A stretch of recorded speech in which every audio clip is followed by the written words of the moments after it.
1,00,000 మంది శివభక్తులతో కలిసి మహారుద్రాక్ష పూజలో పాల్గొనండి. వెంటనే కాల్ చేసి మీ పేరును నమోదు చేసుకోండి. నమస్తే, welcome back to Suman TV. Present మనతో పాటు ఉన్నారు అనలిస్ట్ మందర్ కృష్ణారెడ్డి గారు. నమస్తే సార్. నమస్తే అమ్మ. సార్, ట్రంప్కి సంబంధించి మనం చాలా వీడియోలో మాట్లాడుకుంటున్నాం. H1B వీసా రూల్స్ కానీ ఇంకా చాలా మార్చుకుంటూ వస్తున్నాడు, బ్యాన్ చేస్తున్నాడు, అలర్ట్ చేస్తున్నాడు. మరి ఇప్పుడు రీసెంట్గా వచ్చినటువంటిది ఏంటంటే, అమెరికాలో ఉంటున్నటువంటి NRIలు ఆల్రెడీ అక్కడ వాళ్ళు జాబ్ చేసుకుంటూ వాళ్ళు మంచిగా ఉన్నారు, వాళ్ళ ఫ్యామిలీ ఇండియాలో ఉంది. మామూలుగా వెళ్తూ సడన్గా ఆగి ఒక ఫొటోస్ దిగుతారు కదా. దిగినప్పుడు ఒక అమెరికన్ అక్కడ ఉన్న వ్యక్తి అతన్ని ప్రశ్నించడం, మీరు ఎవరు, ఎక్కడి నుంచి వచ్చారు అన్నప్పుడు, నేను ఇండియా, మా ఫ్యామిలీ ఇండియాలో ఉంది, మేము ఇక్కడే ఉంటామంటే మీకు ఏమి ఇష్టం అని అది కూడా క్వశ్చన్ చేశారు. మాకు ఇండియా ఇష్టం, అమెరికా కూడా ఇష్టం అని చెప్పారు వాళ్ళు. అనగానే అతను ఇంకా అక్కడి నుంచి చూడండి కొంచెం వల్గర్గా మాట్లాడడం, వాళ్ళని చాలా దారుణంగా, మీరు ఇక్కడ ఉండొద్దు, మా దేశాన్ని వదిలిపెట్టి వెళ్ళిపోండి అని చెప్పడము. అంటే ఇంత దారుణంగా మనం వీడియోలో మాట్లాడుకోవడమే కానీ ఇప్పుడు మనం అదేంటంటే ఆ వీడియోలో విన్నాం, అతను మాట్లాడుతున్నాడు వల్గర్ మాటలు అనమాట, మీరు వెళ్ళిపోండి మా దేశం వదిలిపెట్టి అని చెప్పేసి. ఒక్కసారి మన దాని గురించి మాట్లాడుకుంటాం. అమెరికాలో భారతీయుల పరిస్థితి చాలా ఘోరంగా ఉంది అనే మాట వింటున్నాం. అవమానిస్తున్నారు, సోషల్ మీడియాలో బాగా తిడుతున్నారు. మీ వల్లనే మాకు ఉద్యోగాలు రాకుండా పోతున్నాయి, మీ వల్లనే మాకు ఉపాధి లేకుండా పోతుంది, మీరు మీ సంఖ్యను పెంచుకునే ప్రయత్నం చేస్తూ ఉన్నారు, చివరికి మా దేశాన్ని మీరు దోచుకుపోతున్నారు అని రకరకాలుగా తిడుతున్నట్టుగా, రకరకాల అవమానం చేస్తున్నట్టుగా, వెంటబడి తరుముతున్నట్టుగా. అందుకే 40% NRIలు వెనక్కి వచ్చి ఎందుకు సిద్ధపడుతున్నట్టుగా కొన్ని సర్వేలు కూడా తెలియజేశాయి. ఇవాళ ప్రత్యక్షంగా ఒక వీడియో రిలీజ్ ద్వారా అది ఎంత ఘోరంగా ఉంటుందో మనకు అర్థమయ్యేటట్టుగా చూపించాడు.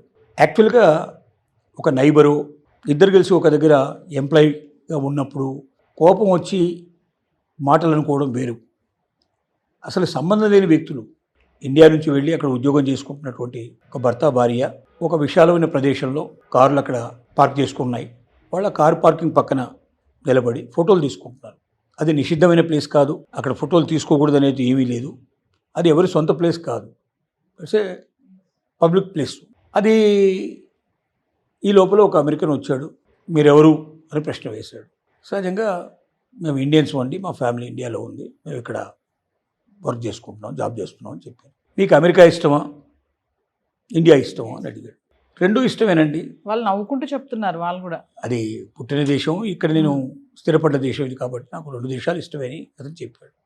ఆ మాట అన్నాడో లేదు, వెంటనే బూతులు మొదలుపెట్టి, నువ్వు వెంటనే ఇండియాకి వెళ్ళిపోండి, మీరు మీ వల్లనే మా దేశం నాశనం అయిపోతుంది, మీకు మా దేశం మీద ప్రేమ లేదు, ఎప్పుడైనా మీరు అక్కడికి వెళ్ళాల్సిన వాళ్ళే, మా దేశాన్ని దోచుకొని మీరు అక్కడ తీసుకెళ్తారు అని రకరకాలుగా బూతులతోటి తిట్టడం అనేది వీడియోలో కనబడుతుంది. అంటే సంబంధం లేని వ్యక్తులు. ఇక్కడ బాధపడాల్సిన విషయం ఏంటంటే, అంటే ఏ అమెరికన్ అయినా సరే, ఏ ఇండియన్ కానీ లేకపోతే వలసగా వచ్చినటువంటి వ్యక్తులు ఎవరి మీద, ఇతర దేశాల వాళ్ళ మీద దండయాత్ర చేయడానికి సిద్ధపడుతున్నారు. టేక్ ఇట్ గ్రాంట్ లాగా వాళ్ళ మీద తమ పెత్తనం చలాయించవచ్చని, వాళ్ళు తన శత్రువులని, వాళ్ళ వల్లే తనకు ఉద్యోగ ఉపాధి అవకాశాలు పోగొట్టుకుంటున్నారని, వాళ్ళు ఈ దేశాన్ని దోచుకొని వెళ్ళిపోతున్నారని, తమ దేశాన్ని డబ్బులు పంపిస్తున్నారు ఇక్కడి నుంచి అని, ఇలాంటి ఒక ఆలోచనతో కూడుకున్నటువంటి సాంప్రదాయ పద్ధతిలో ఉండే వ్యక్తులు కొంతమంది ఛాందసవాదులు బయలుదేరారు అమెరికాలో అనేది మనకు స్పష్టంగా అర్థమవుతుంది.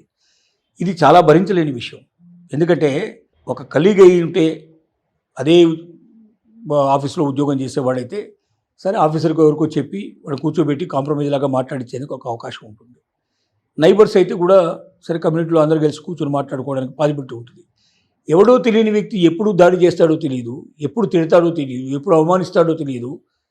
సోషల్ మీడియాలో ఇప్పటికే తిట్టుకుంటూ అట్లా పెడుతున్నటువంటి చాలా ఉన్నాయి సంఘటనలు. తర్వాత మన వాళ్ళు దేవాలయాలు కట్టుకొని అక్కడ అప్పుడప్పుడు ఈ వ్రతాలు చేసుకోవడం, పూజలు చేసుకోవడం, భజనలు చేసుకోవడం చేస్తుంటే వాటి మీద తిరగబడటం, వాటి మీద పోలీస్ కంప్లైంట్ ఇవ్వడం, వాటిని స్టాప్ చేయడానికి ప్రయత్నం చేయడం, మీరు ఇలాంటి రోగ పనులన్నీ చేస్తూ ఉంటారు, మీరు ఇలా చేసి చివరికి మా దేశాన్ని కూడా మార్చే ప్రయత్నం చేస్తున్నారు, మా మనుషులు కూడా మార్చే ప్రయత్నం చెప్పడం, ఇలాంటి అనేక సంఘటనలు భారతీయుల మనసుల లోపల విపరీతమైన బాధ కలిగిస్తున్నాయి.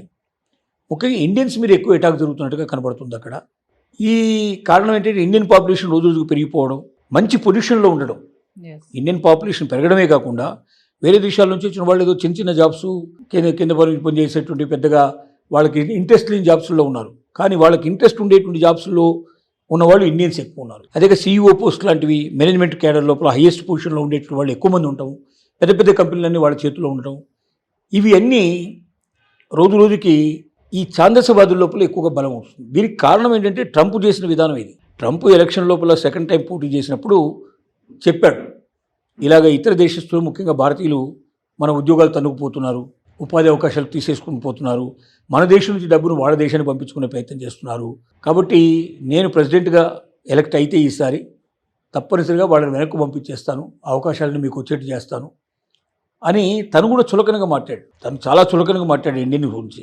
ఎప్పుడైతే ఇండియన్స్ గురించి ప్రెసిడెంటే చులకనగా మాట్లాడాడో దాన్ని అడ్వాంటేజ్గా తీసుకొని దాన్ని నమ్మిన వాళ్ళు, అలాంటి ఛాందస భావాలు ఉన్నవాళ్ళు కొంతమంది ఉంటారు, అన్ని చోట్ల ఉంటారు. ఇండియాలో కూడా ఈ దేశమే చాలా గొప్పది, మిగతా దేశాలని చెత్తవి అని చెప్పి భావించేటువంటి వాళ్ళు ఉంటారు. వేరే దేశం వాడేవాడు ఉంటే వాడి మీద దాడి చేయడానికి కూడా ప్రయత్నాలు చేస్తారు, వేరే మతాల మీద దాడి చేసే ప్రయత్నం చేస్తారు. ఇవన్నీ మన కామన్గా జరిగిన విషయం. అట్లాగే ఇప్పుడు అమెరికాలో కూడా అలాంటి వాళ్ళు కొంతమంది తయారైనారు. వీళ్ళ వల్ల భారతీయుల ఉనికికే ప్రమాదం ఏర్పడే పరిస్థితి ఏర్పడింది. ఇప్పుడు మనం కంటిన్యూ చేయాలి అక్కడ, లేకపోతే రావాలి. ఎందుకంటే మన సంఖ్య ఉండేది అంతా కలితో 50 లక్షల మంది, 54 లక్షల మంది, వాళ్ళు 20 కోట్ల మంది ఉన్నారు, 40 కోట్ల మంది ఉన్నారు. 40 కోట్ల మంది ఎక్కడ, మనకు 54 లక్షల మంది ఎక్కడ? కాబట్టి వాళ్ళ మీద ఫైట్ చేసి మనం నెగ్గడం చాలా కష్టంతో కూడుకున్న పని. కాబట్టి మనం మన దేశానికి తిరిగి రావడమే మంచిదేమో అని చాలామంది ఆలోచిస్తున్నారు. రోజు రోజుకు ఆ సంఖ్య పెరిగిపోతోంది. ఆల్రెడీ స్టార్ట్ అయినాయి, ఆల్రెడీ బయలుదేరుతూనే ఉన్నారు. ప్రతిరోజు కొంతమంది ఫ్యామిలీస్ వచ్చేస్తున్నాయని కూడా వినికిడి వినపడుతోంది. ఈ పరిస్థితులు మరి మారాలి అంటే వాళ్ళలోనే మార్పు రావాలి, లేదా మన వాళ్ళు పూర్తిగా వెనకైనా వచ్చేసాను. ఇంకో మార్గం అయితే కనపట్టలేదు. బట్ ఎక్కడికక్కడైతే అలర్ట్ అనుకున్నాం, కానీ అవమానాలు కూడా జరుగుతున్నాయని చెప్పేసి ఇప్పుడు ఈ లైవ్ మనం అవమానాలు, సంబంధం లేని వ్యక్తులు వచ్చి రోడ్డు పక్కన ఉంటే తిట్టిపోతూ ఉంటే ఇంకా అంతకన్నా ఘోరం ఏముంది? ఒక దేశంలో ఎవరైనా సరే ఇతరులు వచ్చి మనం తిట్టడానికి హక్కు ఉందా? మనం వాడికి ఏం తప్పు చేసామని, ఏం పొరపాటు చేసామని అంటే కారణం లేకుండా అకారణంగా తిట్టేందుకు ప్రయత్నం చేస్తున్నారు. అంటే రేపొద్దు చిన్నపిల్లలు కూడా మనల్ని అవమానించే ప్రయత్నం చేస్తారు. ఆ పరిస్థితుల్లో అక్కడ ఉండడం అవసరం అనేది ఆలోచించుకోవాల్సిన ప్రశ్న. Thank you.